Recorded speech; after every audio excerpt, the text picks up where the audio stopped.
First and football. Patrick Mahomes, who's the greatest quarterback alive and may go down one day as the second greatest quarterback of all time to Tom Brady, actually credits whom? He credits Andy Reid for allowing him to become the quarterback he is today. If you took Patrick Mahomes and put him in a different system, is he Patrick Mahomes? Like, is his talent so different than everybody else that every coach, any coach, would immediately recognize it and allow him to play the style of football that we've now grown accustomed to in Kansas City? The answer is no. Really? The answer is no. A lot of coaches handicap players, and I don't know why they do it. When you think about what Patrick Mahomes is saying and why it's so important is because when guys are drawn, or coaches and general managers, organizations are drawn to an athlete, Cody, you know this, like they're drawn to you for what you have done without them right now and what they feel like they can help you progress to and enhance as far as your skill set. With what Patrick Mahomes is saying is Andy Reid never stopped me from being what makes me special and who I am. Think about guys like Kyler Murray, like who immediately wants to change this narrative, or I'm not a running quarterback. That's what makes you special. Right. You can't do what makes you good. Do that. You got to do that. What makes you good. And what has been so impressive about Patrick Mahomes is he did it one way. With Tyreek Hill, it was like, everything is off script. He's gonna eventually beat you over the top style, right? But then Tyreek Hill exits, and now he's taught how to play methodical football, beat you literally within reason of taking shorter drives that he used to take and making them longer, possessing the ball a little bit more. This is impressive what he's been able to do, and a large part has to be tip the hat to Andy Reid. Now listen, Andy Reid's a world-class play caller, and obviously he's a Hall of Fame head coach, but I always wonder that, like, a lot of people say, if you go play for Bill Belichick, for example, you're going to play his way. Correct. But I always think, like, Bill Belichick is smart enough, I would think, to recognize, boy, if I have a talent like that, I'm going to let him be who he is. But you're saying that doesn't happen all the time. It doesn't. Like, I was wondering basketball, just if I go on a side tangent for a second, like, is Steph Curry if he's playing for the New York Knicks? Question. I'd like to think he is, but there's no guarantee he is, right? Mm-hmm. Based on who the coach might be, what the philosophy might be. So it's interesting that he took time to recognize, from day one, although he didn't start his rookie year, of course, and got to watch Alex Smith play, I'm at least going to allow this kid to be what we think he is, which is special. When you think about the story of Andy Reid that he tells when he went to go and watch Patrick Mahomes when he was at Texas Tech and what made him commit to, I'm drafting this guy. Yeah. It was a throw that he saw him make outside the pocket. He knew right then that is what makes him special. Right. He also got to see, scout team offense for a full season. Yes. He was doing stuff that the Chiefs defense couldn't stop. You can't turn a guy into a robot with what makes him special. You got to let him be that and add to it, hopefully. All right, let's go to second and football. Breece Hall's had a lot to say. He's the New York Jet running back. He's also coming off a torn ACL last year. He thinks he's coming back. For his sake, I hope he is. If not, I have no problem with Dalvin Cook being my starting running back. But Breece Hall came out and said, and I'm quoting now, with the offense we have right now, we have an answer for everything. Oh, that's what I'm talking about, baby. We have an answer for everything. He's right. We got the quarterback. We got the wide receivers. We got running back. We got it all. But there's a part of the quote I want to read to you because that's a lot of words on the screen, so I'm breaking it up in half for my own well-being here. He goes on to say, if you don't want to load the box, Aaron's going to get the ball off all day. If you do, we got the RPOs, and we've got him to take shots, and we have the wide receivers that are going to make plays for us, which is his way of saying, we can beat you in 3 different ways. We got it all. You want to load the box and stop me? We'll just dump the ball over your linebackers. You want to do this? We go that. You want to do that? Look, we have an answer for anything you might put out there. You've played, and you've played with Aaron Rodgers. Take your Jet hatred aside for a moment. Is Breece Hall right? Look, before I say is he right, here we go. You get one player, and all of a sudden, everything just works. Yes. And he's absolutely right. He's absolutely right. He just changes the deck. Period. This Jet team, a lot of these players that we see on this roster were on this roster last year. Most of them. Most of them. Yeah. The difference is that guy right there. Not just that guy, but I want to make it clear. Like, if you went from a credible veteran to that guy, the expectation of significant improvement might not be fair, right?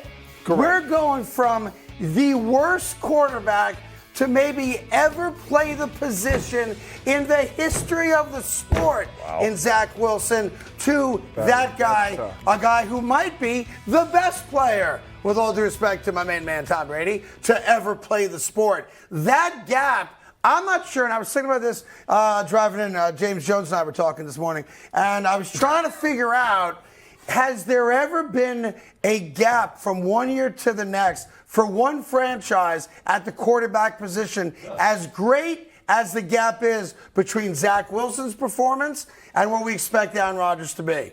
The answer is no. Yeah. This is unprecedented in NFL history. Obviously, there have been guys, really good guys, who may get traded or as free agents go somewhere, and they're an upgrade, yes. But you're going from, what's the best way to describe it? You're going from kindergarten to a PhD at Harvard. That's what you're doing. Wow. Yeah, and I mean, you got people down in Tampa that's probably saying, well, we went from Jameis Winston to Tom Brady. But Winston wasn't as bad as Zach Wilson. Exactly. Right. And I'm with you there. Look, what Breece Hall is saying is what every Jet player feels like.